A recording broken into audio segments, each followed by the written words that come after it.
siguiente video nos explicará de forma breve el origen de nuestra lengua, el cual se remonta a los primeros pueblos e imperios que dominaron y habitaron la península ibérica. Con sus constantes invasiones, estos dejaron su huella cultural reflejada en aspectos de nuestra vida cotidiana. La península ibérica está ubicada al norte del Mediterráneo, al suroeste del continente europeo. Los primeros pueblos en habitarla fueron los celtas, que se encontraban en la zona centro-norte, y los íberos al sur y este. Se dedicaron principalmente a la explotación agrícola y ganadera.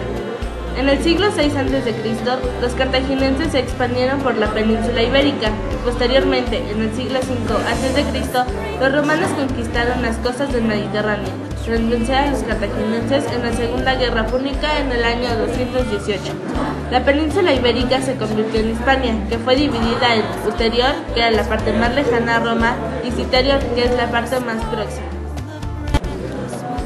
La conquista de Hispania no acabó hasta que lograron someter a los cántabros. La guerra constituía una parte primordial en la sociedad romana. Los legionarios veían en la guerra un medio de vida, pues no tenían interés alguno de regresar a sus aburridas y pobres vidas en sus lugares. Incluso llegaban a desarrollar lazos estrechos con los lugareños. En el año 409, la debilidad del Imperio Romano facilitó la invasión al territorio de Hispania por parte de los pueblos que vivían en los límites, llamados bárbaros por los romanos, y que significaba extranjeros.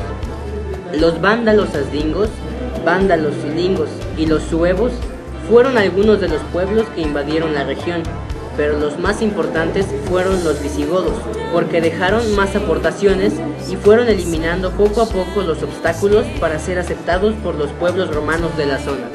Por ejemplo, uno de sus príncipes abandonó el arrianismo y se convirtió al catolicismo. Sin embargo, las frecuentes luchas internas por el poder provocaron la entrada de los árabes y bereberes en el año 711, que rápidamente se expandieron por todo el territorio ibérico. Los aportes de este imperio fueron principalmente científicos. Además, destacaron en el campo de la metalurgia y la navegación.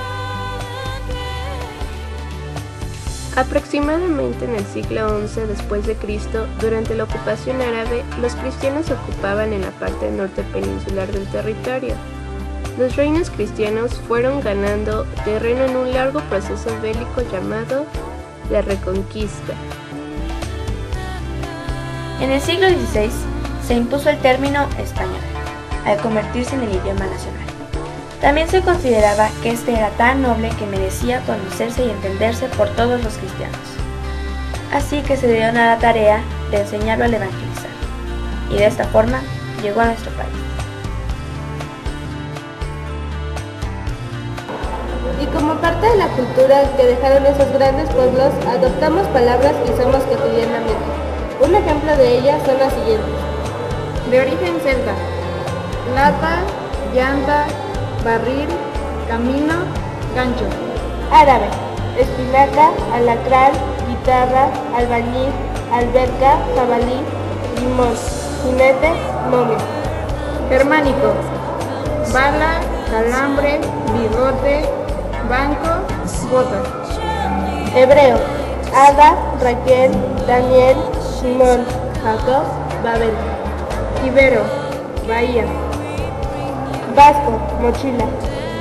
Náhuatl: hule, jacal, jícara, cacao, escuincle, milpa, michote, mecate, mezquite. Inglés: bistec, canguro, drenaje, yute, malta, panorama. Italiano: taquear, aeroplano, nutritivo, nube, genuino, acuarela, salario.